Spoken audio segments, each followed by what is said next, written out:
आज की कहानी ना रविंद्र कौशिक की है। रविंद्र कौशिक का जन्म राजस्थान के श्री गंगानगर में हुआ था। रविंद्र कौशिक अपनी जिंदगी श्री गंगानगर में हंसी खुशी से बिता रहा था। परिवार की जिम्मेवारी का खास बोझ अभी उसके कंधों पर नहीं पड़ा था। साथ ही वह अपने कॉलेज की पढ़ाई कर रहा था और साथ में कहीं ना कहीं उसे एक्टिंग का बहुत ज़्यादा शौक था। भगवान ने उसकी किस्मत में क्या लिखा था वह खुद भी नहीं जानता था। यही एक्टिंग रविंद्र कौशिक के जिंदगी में एक बेहद बड़ा मोड़ देने वाली थी। इन सब के चलते रविंद्र कौशिक के पास लखनऊ से किसी सेठ का फोन आया। लखनऊ से सेठ ने कहा, क्या तुम हमारे लिए काम करोगे? तब रविंद्र कौशिक को लगा कि उसे जिंदगी में अपनी एक्टिंग प्रदर्शन करने का इससे बड़ा मौका नहीं मिल सकता, इसलिए उसने हाँ कर दी और वह गंगानगर से लखनऊ चला गया। लखनऊ में उसे रोल मिला था देश प्रेम अदा करने का, वहीं कैदी के दर्द को भी बयान करना था। कहानी कुछ इस प्रकार से थी। भारत के कुछ सैनिक चीन में गए हुए थे सर्जिकल स्ट्राइक के लिए। तब वहां पे अपना एक सैनिक पकड़ा जा चुका था। अब उसे 3rd डिग्री टॉर्चर किया जा रहा था और वह अपने देश के लिए कुछ भी बताने को तैयार नहीं था। रविंद्र कौशिक इस किरदार में इस कदर खो गए थे, इस कदर निभाया था इस किरदार को कि वहां की जो ऑडियंस थी उनको ये बिल्कुल वास्तविक लगने लग गया था। उनकी आंखें नम हो गई थी और आंसू आ गए थे। वही कुछ रो के अधिकारी ये दृश्य देख रहे थे और जिस व्यक्ति की उन्हें तलाश थी उनकी तलाश अब खत्म हो चुकी थी। अब वह रविंद्र कौशिक से मिलना चाहते थे। अब प्रोग्राम समाप्ति के बाद रविंद्र कौशिक से रो के कुछ अधिकारी मिले। उन्होंने कहा कि असली ज़िंदगी में अगर तुम्हें ये रोल अदा करना पड़े तो क्या तुम कर सकते हो? साथ ही तुम्हें अगर देश की सेवा का एक मौका दिया जाए तो क्या तुम कर पाओगे?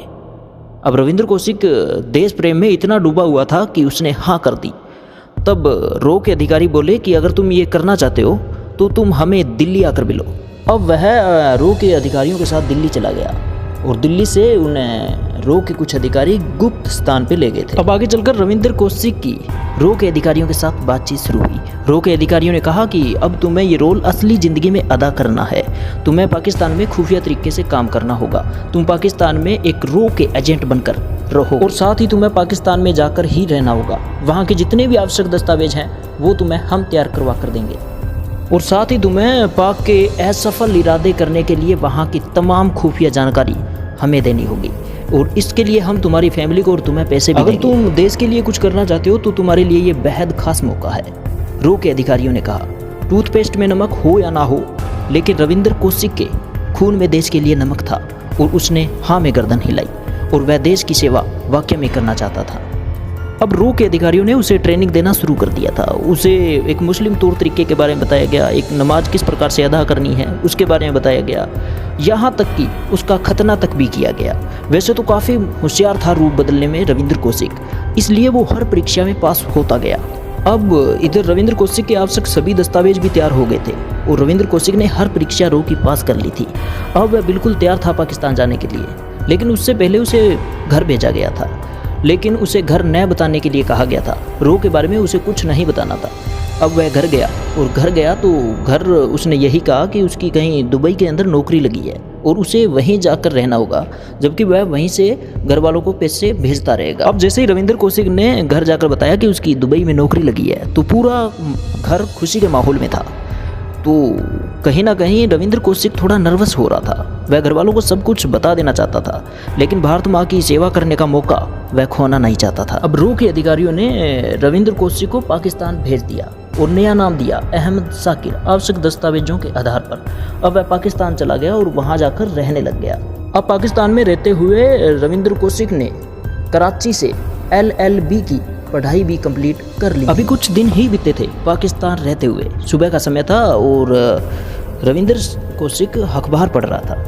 तभी उसके अंदर एक रिक्वायरमेंट आई हुई थी आर्मी ऑफिसर की पाकिस्तान के अंदर। तब उसने वह फॉर्म अप्लाई कर दिया और परीक्षा दी और परीक्षा के अंदर पास हो गया। अब वह आर्मी की पोस्ट पर जा चुका था। उधर हिंदुस्तान के प्रधानमंत्री ने उसकी चालाकी को देखते हुए उसे ब्लैक टाइगर की उपाधि दे दी। उधर अपने सीनियर अधिकारी की बेटी के साथ रविंद्र कौशिक की दोस्ती हो गई और ये दोस्ती कब प्यार में बदल गई पता ही नहीं चला और दोनों ने शादी कर ली।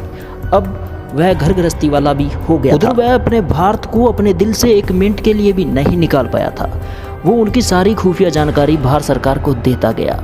पाक के नापाक इरादे होते गए, उनके हर कारनामे विफल होते। इधर रविंद्र कौशिक अपने हर क्रियाकलाप में सफल होता गया और अपनी घर गृहस्थी के अंदर एक सुखद जीवन जीने लग गया। रूप बदलने में इतना माहिर रविंद्र कौशिक अपने परिवार से मिलने भी यहाँ आता रहा। बार रविंद्र कौशिक अपने भाई की शादी में आया था तो पूरा परिवार खुशी के माहौल में था और उसे देखने के बाद तो पूरा परिवार फूला नहीं समा रहा था। सभी साथ में बातें कर रहे थे, एक दूसरे के बारे में बता रहे थे। तभी रविंद्र कौशिक भी सोच रहा था वह अपने बारे में भी बता दे, लेकिन परिवार की खुशी के आगे उसने खुद को रोक लिया और बिना कुछ बताए वो अभी पाकिस्तान आ गया था। लेकिन अब की बार वह अपना दिल हिंदुस्तान ही छोड़ आया था। लेकिन रविंद्र कौशिक की जिंदगी अभी खतरनाक मोड़ और लेने वाली थी, क्योंकि उसकी जिंदगी में अभी बहुत कुछ लिखा था। अब वह पाकिस्तान में जाकर अपना जीवन बिताने लगा। उधर फातिमा ने भी एक बेटे को जन्म दिया और अब खुशी का माहौल दोगुना होने वाला था, क्योंकि प्रमोशन होते होते अभी रविंद्र कौशिक एक मेजर की पोस्ट पर पहुंच चुका था। और साथ में कहते हैं ना, बुरा वक्त बताकर नहीं आता।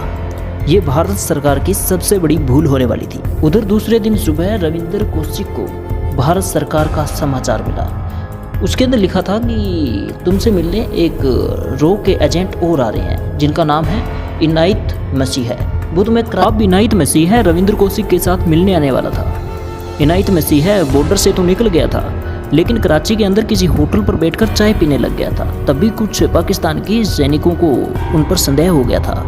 तभी इनायत मसीह को उन्होंने दबोच लिया और पूछताछ की जाने। जब इनायत मसीह को टॉर्चर किया गया तो वह पाकिस्तानी सेना के आगे ज़्यादा देर नहीं टिक पाया था। उसने सब कुछ बता दिया था कि वह किसी दूसरे जासूस से मिलने आया है। तब उन्होंने पूछा कि दूसरा जासूस कौन है। तब उन्होंने बताया कि जो तुम्हारी पाकिस्तानी सेना के अभी मेजर हैं वही जासूस है। ये सुनकर पाकिस्तानी सेना के पैरों तले जमीन खिसक गई। अभी पाकिस्तानी सेना ने कहा कि तुम उनसे कहाँ, कब और कैसे मिलने वाले थे, अब तुम उसी प्लान के मुताबिक उनसे मिलो। और ये पाकिस्तानी सेना को बात हजम नहीं हो रही थी, क्योंकि पाकिस्तान में मेजर का पद काफ़ी ओहदा रखता है। अब वह व्यक्ति रविंद्र कौशिक से मिलने के लिए वहाँ से चल पड़ा था। रविंद्र कौशिक से वह जीना उद्यान के अंदर मिलने वाला था। उस दिन रविवार का समय था और जीना उद्यान में ज़्यादा भीड़ भाड़ नहीं थी। अब वो जाकर रविंद्र कौशिक वहाँ बैठे हुए थे, उनके पास बैठ गया। दोनों ने हाथ मिलाया और अभी चाय ऑर्डर की ही थी कि अचानक सेना की टुकड़ी दोनों ओर से आ पहुंची थी। एक बार तो रविंद्र कौशिक ने सोचा कि वह आईडी कार्ड दिखा दे, लेकिन वह जल्द ही पूरा खेल समझ गया था और उसे पता चल गया था आईडी कार्ड दिखाने का अब कोई फायदा नहीं होने वाला है। पाकिस्तानी सेना ने दोनों को एक साथ दबोच लिया था। इनायत मसीह की सबसे बड़ी गलती और उससे बड़ी गलती भारत सरकार की। भारत सरकार की इस छोटी सी गलती ने रविंद्र कौशिक की पूरी जिंदगी को बदल डाला था। लेकिन रविंद्र कौशिक को लगता था कि भारत सरकार उसे 1 या 2 दिनों में जल्द ही छुड़ा लेगी, लेकिन इतना आसान ये नहीं होने वाला था। और अभी रविंद्र कौशिक को 5x5 की काल कोठरी में डाल दिया गया था। बिल्कुल वहाँ पे एक रोशनी की किरण तक भी नहीं थी।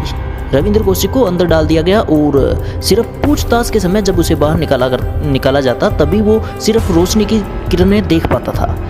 और सिर्फ उसे खाने के अंदर तो सिर्फ 3rd डिग्री टॉर्चर ही मिलता था, जैसे कि उसे बर्फ़ पर लिटाकर मारपीट करना और नाखून वगैरह उखाड़ लेना, इलेक्ट्रिकल शॉक देना।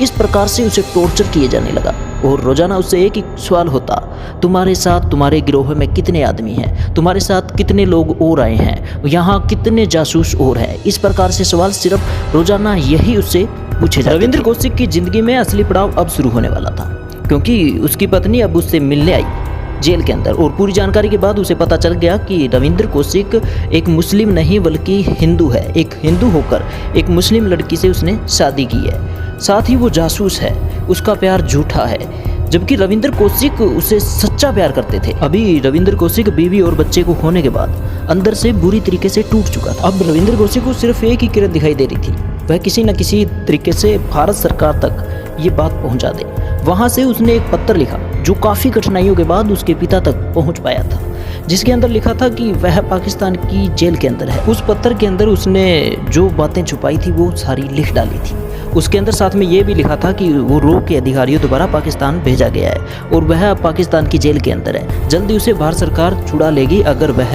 ये सारी बातें मीडिया तक पहुंचाते हैं और नेताओं से मिलते हैं तो, क्योंकि उसे लगता था भारत सरकार ने उसे ब्लैक टाइगर की उपाधि भी दी है। साथ ही रविंद्र कौशिक को ये भी लगता था कि कुछ जासूस जो भारत के अंदर पकड़े गए हैं, अगर भारत सरकार उन जासूसों को छोड़ती है तो उधर रविंद्र कौशिक को भी छोड़ दिया जाएगा। लेकिन उसे ये पता नहीं था कि ये खबर उसके पिता के मौत का कारण भी बन सकती। इस घटना के कुछ दिनों बाद ही रविंद्र कौशिक के पिता चल बसे थे, लेकिन इस घटना की जानकारी रविंद्र कौशिक को अभी नहीं होने वाली थी। उधर रविंद्र कौशिक उनका हर जुल्म सह रहा था, क्योंकि उसे इंतजार था कि अभी अपने मुल्क का पैगाम आने वाला है और साथ ही रविंद्र कौशिक को इतना बुरी तरीके से उस जेल में पीटा गया कि उसे यह एहसास होने लगा कि कुछ हिस्से शरीर में न होने के एहसास उसे होने लगे।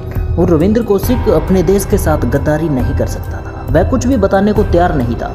उसे इस सरकार पे पूरा विश्वास था कि जिसने उसे ब्लैक टाइगर की उपाधि दी है वह सरकार उसे अवश्य छुड़ा लेगी। उधर रविंद्र कौशिक के किसी भी सवाल का जवाब अभी नहीं आया था। रविंद्र कौशिक ने एक खत और लिखा था अपनी फैमिली के लिए, जिसके अंदर लिखा था कि सूरतगढ़ से प्रसारण होने वाले, वहाँ उस टाइम में एक रेडियो पर चला करता था जिसका नाम था मिट्टी दी खुशबू, तो वो सूरतगढ़ से प्रसारण होता था। अगर वह जाकर सूरतगढ़ में कुछ जानकारी दे तो वह पूरे पाकिस्तान के अंदर वहाँ के लोग सुनते हैं तो वह भी सुन पाएगा। तभी रविंद्र कौशिक की छोटी सिस्टर सूरतगढ़ रेडियो स्टेशन गई थी और वहाँ से कुछ जानकारियाँ दी थी। तो उसने बताया कि रविंद्र कौशिक के अभी पिताजी भी नहीं रहे हैं, वो चल बसे हैं और उसके भाई यहाँ से गंगानगर छोड़ के यहाँ से जयपुर शिफ्ट हो गए हैं। तब इसका काफ़ी गहरा सदमा पड़ा था रविंद्र कौशिक पे। वह ये सुनने के बाद बिल्कुल ही अंदर से चूर चूर हो गया था, क्योंकि पीछे से रविंद्र कौशिक का परिवार पूरी तरीके से अब बिखर चुका था। अब दिनों दिन रविंद्र कौशिक हिम्मत हारता गया, साथ ही वह बहुत ज़्यादा बीमार भी हो गया था। उसे अभी सांस की बीमारी हो चुकी थी, टीबी हो चुका था। अब उसकी मदद करने वाला उसे कोई भी दिखाई नहीं दे रहा था, क्योंकि अब भारत सरकार भी एक जासूस की जिम्मेवारी नहीं लेना चाहती थी। अब वह अपने पूरे परिवार को याद कर रहा था। अंतिम दिनों में उसने एक अंतिम पत्र भी लिखा था जिसके अंदर लिखा था कि वह पूरे परिवार को देखना चाहता है, अंतिम बार उनसे मिलना चाहता है। तभी और साथ में ये भी लिखा था कि अब वह शायद नहीं बच पाएगा क्योंकि उसे सांस की बीमारी हो चुकी है। और इसी के चलते रविंद्र कौशिक की जीने की चाह भी अब ख़त्म हो गई थी और किसी के साथ न देने के कारण वह अंदर से बुरी तरीके से टूट चुका था और रविंद्र कौशिक की अब मौत हो चुकी थी। और कूड़े के ढेर के साथ रविंद्र कौशिक को पाकिस्तान की सेना ने जला डाला था। यह आज तक की सबसे दुखद और सच्ची घटना थी। नया लक्ष्य चैनल के साथ मैं आपके साथ विक्रम कुमार, मिलेंगे जल्द ही एक ऐसी ही कहानी के साथ। तब तक के लिए जय हिंद, वंदे मातरम।